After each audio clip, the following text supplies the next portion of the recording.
Bonjour, je suis ravi de vous retrouver pour un nouveau numéro de Hit Story qui sera aujourd'hui consacré au plus grand succès international de la chanteuse Grace Jones. Je veux parler de La vie en rose. En 1977, la Panthère Noire reprend les paroles d'Edith Piaf au pied de la lettre.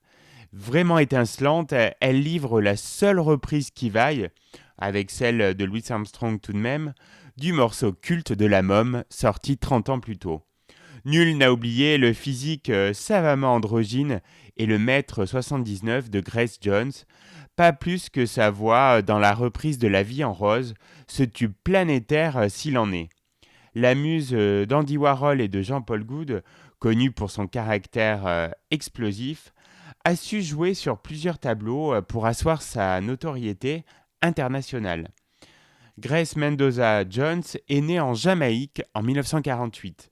C'est là qu'elle passe son enfance, mais en 1965, le père de Grace, homme d'église et politicien, décide de déménager pour les États-Unis.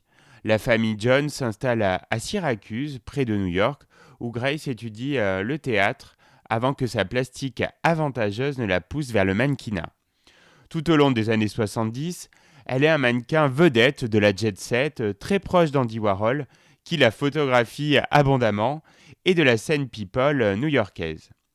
Alors qu'elle n'a quasiment jamais chanté que sur une paire de singles, I Need a Man et Sorry, pour le label français Orpheus, en 1975, elle décroche un contrat pour un album avec le label Island en 1977.